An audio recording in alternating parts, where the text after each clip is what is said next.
Santificar los alimentos por medio de la oración. Eso es lo que dice este pasaje que me dicen que quiere que lo explique de 1 de Timoteo 4, del 3 al 5. Pero antes de explicarlo, doy por sentado que viste mi video anterior en el cual yo explico que no hay ningún tipo de evidencia bíblica que se santifiquen los alimentos.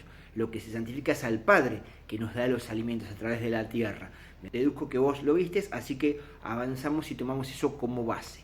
¿Qué es lo que quiere decir acá? Tenemos un texto, no existía todavía todas las teologías que vienen posteriores por los padres de la iglesia, estamos en el periodo del segundo templo, donde hay una cultura agrícola, donde están las tres fiestas de peregrinación, Pesach, Shavuot, Sukkot, donde está el templo, hay rituales de purificación, donde hay todo un contexto diferente, no es un debate entre judíos y apologistas cristianos, no existe eso, eran todos debates rabínicos, no va a existir toda la teología que existe posterior. Con esto en mente que regía la ley de Moisés, vamos a seguir el análisis. Vamos a ver qué es lo que dice acá. Inclusiones podemos sacar en lo que está literal, no interpretado lo que me parece, sino que está literal en las escrituras. 3. Prohibirán casarse y mandarán a abstenerse de alimentos que Dios creó para que, con acción de gracias, participasen de ellos los creyentes y les hagan conocida la verdad. 4.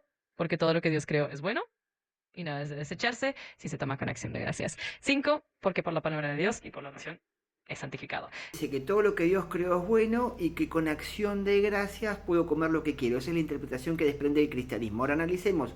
En el hebreo, la palabra tov, bueno, es cuando Dios crea en Génesis, cada vez que termina un día de la creación, dice tov, que es bueno. En hebreo significa propósito, que tenía un propósito. Todo lo que Dios creó tenía un propósito. Hasta los animales carroñeros tenían un propósito.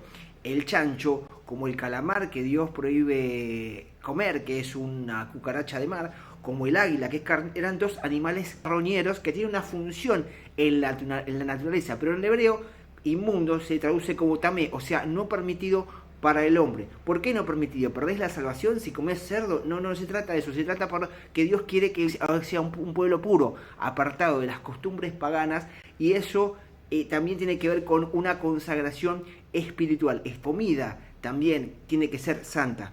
Y acá está clarísimo, cuando dice de acción de gracias con la palabra, ellos se guiaban por la ley de Moisés. El contexto es que con acción de gracias por la palabra, es decir, por la Torá de Moisés, serán santificados. Hermano, yo no soy profeta, pero le puedo leer la mente. Le va a saltar en su cabeza el pasaje en el que Jesús decía que con estas cosas de santificar hacía limpios todos los alimentos. En la Biblia textual, que se encarga de poner los manuscritos más antiguos, son los más originales al original. Bueno, en los más antiguos no estaba el pasaje ese de que Jesús hacía puros todos los alimentos. Fue un agregado que Jesús permitía comer todos los alimentos. Pero vamos a darte una oportunidad. Vamos a suponer que sí, Jesús dijo que con la acción de gracia hacía puro todos los alimentos. Tenemos tres problemas graves con esta interpretación teológica. Se los voy a poner con un ejemplo muy gráfico para que lo entiendan. Supónganse que en la era moderna tenemos un testigo de Jehová, un mormón adventista, un pentecostal, un bautista, un presbiteriano, y un metodista y un luterano, ¿no? Todo ese abanico de teologías, hay algo que están todos de acuerdo, que por la sangre de Jesús se expían nuestros pecados. Perfecto, en la época de Jesús había saduceos, fariseos, esenios, celotes, que tenían diferentes perspectivas de cómo interpretar la Torá. Los saduceos no creían en los ángeles, no creían en la resurrección, cada cual tiene su teología, pero si algo que tenía todo en común era que los alimentos, el cerdo no era alimento, por más que tenían diferentes cosmovisiones. Entonces, si yo dijese, la sangre de Jesús, la verdad que no expía ningún pecado, no importa la rama del cristianismo que sea, me van a considerar un hereje. Bueno, hubiese pasado lo mismo si Jesús hubiese dicho que abolía la ley de Moisés. Imagínense que cuando Jesús lo estaban por matar, contrataban testigos falsos, no encontraban cómo engancharlo para que pise el palito, como se diría en argentino. No enganchaban, decían, este decía que venía a destruir el templo. Mirá si Jesús iba a decir que ya podían comer lo que querían, lo hubiesen crucificado en ese momento, hermanos. Pero acá, pero Pedro, pero la visión que bajan. Hermano, lea el contexto. Cuando Pedro ve esa visión de los animales impuros, dice que eran los gentiles. ¿Cómo le decía Jesús a la mujer sirofenicia que no era de su pueblo? Y se lo dijo suavemente, no, los perrillos no tienen parte, se lo dijo suavemente. El episodio de Pedro cuando dice, no comí nada inmundo.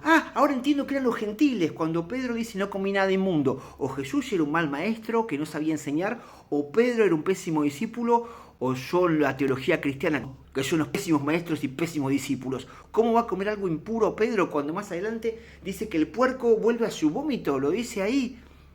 Tarea para el hogar, hermano, revuelta de los macabeos, 200 años de que nazca Jesús. Hubo una revuelta muy grande. Resulta ser que los griegos conquistan el templo y ponen una estatua de Zeus. Pero después se levanta un grupo de macabeos, liderados por Judas Macabeos, que va a recuperar el templo. Pero ¿saben cuál fue? Porque robaban plata del templo. ¿Saben cuál fue el detonante? Sacrificaron un cerdo en el templo. Eso fue el detonante para que los macabeos conquisten de vuelta el templo y de ahí nace la fiesta de Hanukkah. Jesús habla de la abominación desoladora, se refiere a Antíoco Epifanes, que sacrificó un cerdo en el altar. Ahora, si usted dice que sea Cristo y yo como él no como cerdo, como Pablo tampoco comió cerdo, como Pedro tampoco comió cerdo, ¿por qué me juzga a mí? ¿No acaso no decimos imitamos a Cristo en lo que queremos y en lo que no queremos no queremos? ¿Que es un buffet? ¿Un tenedor libre? Quizás usted me dirá en los comentarios porque quiere aplacar la conciencia que lo acusa, pero yo lo hago de corazón, Dios ve mi corazón. Excelente, Usías te puedo garantizar que tenía un re buen corazón y quería ayudar a Dios para que no se caiga el arca, pero Dios ya había conservado los coatitas de los descendientes de Aarón para que solamente llevasen el arca y Usías lo tocó y murió. Yo le puedo garantizar que los que estaban ahí, que Moisés se fue y no venía y no venía y no venía, tenían buena intención haciendo el becerro de oro, que vaya delante de nosotros, pero murieron 3000. Hermano, yo le puedo garantizar que Ananías y Zafira tenían buenas intenciones, pero estaba en la ley de Moisés el neder, que se llama los votos, cuando le haces una promesa a Dios, que cumplas tus votos. Y fallaron, y le mintieron a Dios. Y en el periodo de la gracia, según la dispensación, murieron Ananías y Zafira, hermano, que violaron la ley de Moisés. Resumiendo, hermano, decir que ya podemos comer de todo en la época de Jesús y de Pablo, dentro del pueblo judío, o en la diáspora que estaban los judíos helenizados, sería el equivalente de decir que yo entre el cristianismo diga que la sangre de Jesús no expía los pecados, que su sacrificio no fue válido. Es la misma, no puede ser, o sea, lo hubiesen matado en ese momento a Jesús, hermanos. Esto último me despido, hermano. Yo nunca le voy a ganar a su teología cristiana y usted siempre me va a ganar. ¿Sabe por qué? Porque la teología cristiana te dice cree sin cuestionar, no cuestiones. Cuando en el judaísmo en el que estaba Jesús y en el Talmud era todo lo contrario, que tenés que cuestionar todo. Cuestionar no es falta de fe, cuestionar es ¿por qué esto dice esto? ¿Por qué no son dogmas establecidos? ¿Que no te enseñaron que en tu iglesia eso de no cuestionar la doctrina viene del catolicismo, de la infalibilidad papal que crearon en los primeros siglos para que no cuestione lo que ellos establecen? En tal caso yo no sería judaizante, sería desromanizante. Te quedaste con lo de Pedro, ¿no? Que baja la visión, que al final no era que podía bendecir la comida y los alimentos impuros y podés comer de todo.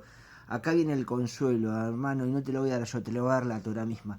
Cuando Dios tenía que entrar en razón al pueblo cuando había cosas muy arraigadas, mandaba cosas muy extremas. Si no, preguntarle al profeta Isaías que le mandó a andar desnudo, si no, preguntarle a Ezequiel que le mandó a comer excremento humano, si no, preguntarle a Oseas que le mandó a casar con una prostituta. Y no lo tomás literal, no te veo ir con una prostituta, andar desnudo y andar comiendo desechos humanos. Hermano, que Jesús maldiga una higuera, eso era extremo, disruptivo. La Torá prohíbe cortar, por consiguiente maldecir un árbol frutal. De la misma manera Dios tenía que ser extremo con Pedro para mostrarle en esa visión con los animales impuros, que eran los gentiles, le estaba mostrando algo que rompía su doctrina y le estaba mostrando que con esa visión, que lo que eran los perros, los impuros que estaban afuera, que no eran parte de las promesas, a través del Mesías también iban a tener parte de las promesas mesiánicas como los judíos, también para los no judíos, es decir, los gentiles. Sí, la pregunta era simple, si se podía santificar dando gracia con el pasaje de Primera de Timoteo, y bueno, eso pasa, hermano, cuando sacamos un pasaje de contexto.